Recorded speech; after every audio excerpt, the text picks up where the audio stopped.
जंग जो थमने का नाम नहीं ले रही है। 30 दिन लगातार हमले और हर दिन बढ़ता तनाव और ईरान के कई दमदार हथियार। अमेरिका और इजराइल ने शुरुआत में दावा किया था कि कुछ ही दिनों में ईरान को घुटनों पर ला देंगे, लेकिन हालात इसके बिल्कुल उलट नजर आए।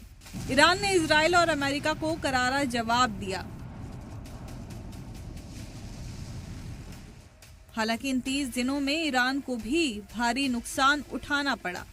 स्ट्रेटेजिक फौजी ठिकाने तबाह हुए, तेल डिपो को निशाना बनाया गया, न्यूक्लियर प्लांट भी हमलों से नहीं बच पाए। यहां तक कि कई टॉप कमांडर और लीडर मारे गए, जिनमें आयतुल्ला अली खamenei, Ali Larijani, Mohammad Pakpour, Hussein Salami, Aziz Nasirzadeh, Abdul Rahim Mousavi, Ali Shamkhani, Ali Akbar Hajizadeh जैसे बड़े नाम शामिल हैं। फिर भी ईरान अमेरिका और इजराइल के खिलाफ फ्रंट फुट पर है और लगातार हमलों का जवाब दे रहे हैं। क्लस्टर मिसाइलें और ड्रोन से हमले कर रहे हैं। ईरान ने भी पलटवार में कोई कसर नहीं छोड़ी। मिडिल ईस्ट में मौजूद अमेरिकी एयरबेस को निशाना बनाया गया। कई फाइटर जेट्स को मार गिराने का दावा किया गया।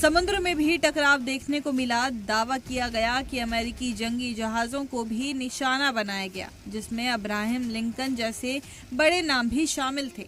ईरान का ये एग्रेसिव रुख साफ इशारा देता है कि भारी नुकसान के बावजूद वो पीछे हटने को तैयार नहीं है।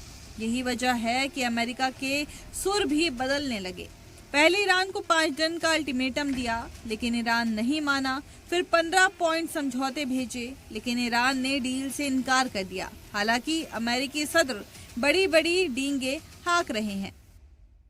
We settled 8 wars, people sort of forget, and we're winning another one. I tell you, we're winning so big, nobody's ever seen anything like we're doing in the Middle East with Iran.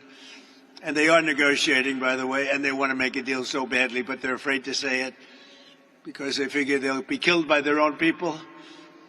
They're also afraid they'll be killed by us. There's never been a head of a country that wanted that job less than being the head of Iran. लेकिन जंग में हालात बिल्कुल अलग नजर आ रहे हैं। एक तरफ सब कुछ होने के बाद भी ईरान डटकर सामना कर रहा है, तो वहीं खुद को सुपर पावर कहने वाला अमेरिका 30 दिन में सरेंडर करते हुए नजर आ रहा है। ईरान के साथ जंग में भले ही ट्रंप जीत का दावा कर रहे हों, लेकिन उनको ये जंग काफी महंगी पड़ रही है। खास बात है कि जंग के खत्म होने के फिलहाल कोई आसार नहीं है। ऐसे में आने वाले वक्त में अमेरिका का नुकसान और बढ़ सकता है। अमेरिका जंग में 27,000 करोड़ से ज्यादा नुकसान उठा चुका है। 15 से ज्यादा लड़ाकू जहाज हमले में तबाह हो गए हैं। यूएसएस गोराल्ड आर फोर्ड ईरानी हमले में तबाह हुआ। थार्ड जैसे डिफेंस सिस्टम और रडार को भी टारगेट किया गया। इसका दावा ईरान के IRGC कमांडर ने किया था।